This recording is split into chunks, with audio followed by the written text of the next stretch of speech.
Hey guys, welcome back, and we're pretty much at the end of the tutorial now. This will probably be the last video for this, and we're gonna look into the flyaways here.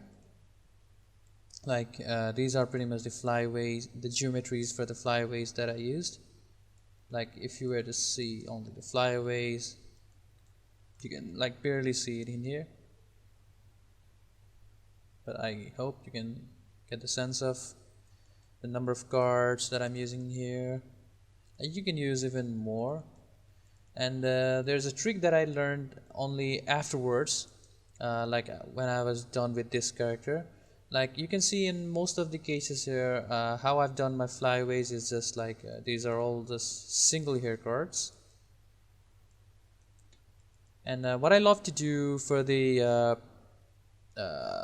flyaways is I like to give them a bit more thickness, like shrinking the UVs and giving a bit more thickness, so that since these are the hairs that's going to be flying away or straying away from the main chunk of the head or the hair, so we definitely want some light to be bouncing off from these hairs, from these hair strands, and it's way much more visible, it's separated from the main chunk.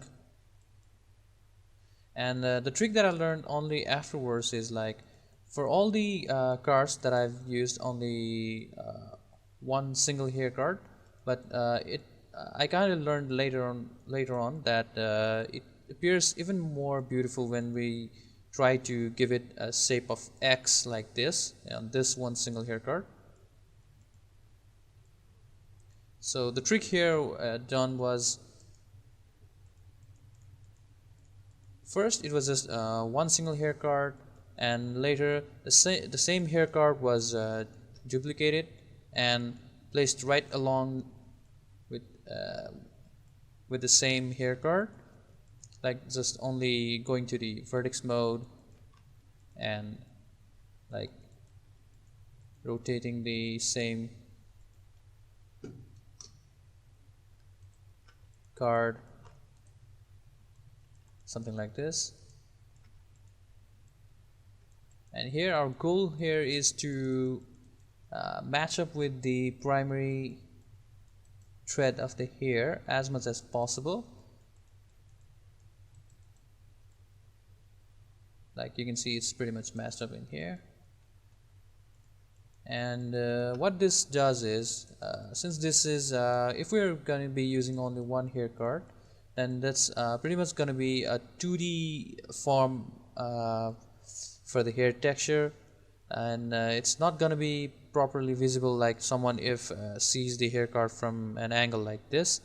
But when it's like composed of two different hair cards, like laying pretty much close to each other but in a shape of an X, like something like this, you can see here.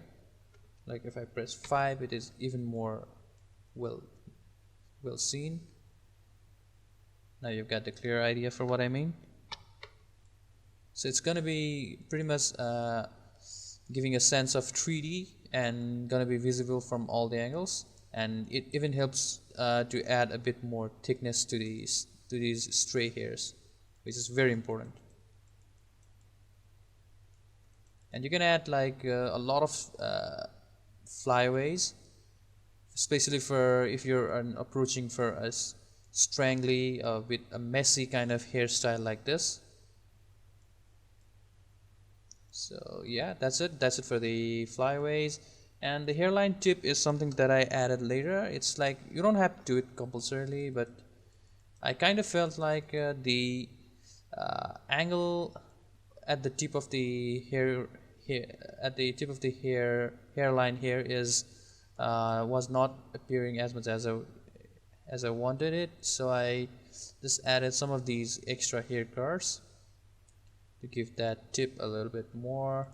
Like you can go to the show and turn off selection highlighting, and I can show you like with and without. Like you can see, it's so much blended out right now, and when I add those, it gives a bit of a sharp angle, especially due to these points over here and some of these points also. This also helps to break that and break the form here and give that messy look that I'm looking for. And there are some blend extra hair cards that I used. Now these are pretty much the hair cards that I applied at the meeting point between the hair and the skin, and I kind of feel like these hair cards really helps in the final render to give a sort of blending. Like you can, I've kept my hair, these blend hair cards. So let me turn on the selection highlighting again. Like I've kept my blending extra cards only facing towards the upper side, but you can even do it like facing towards the downside like this, but like with proper arrangement.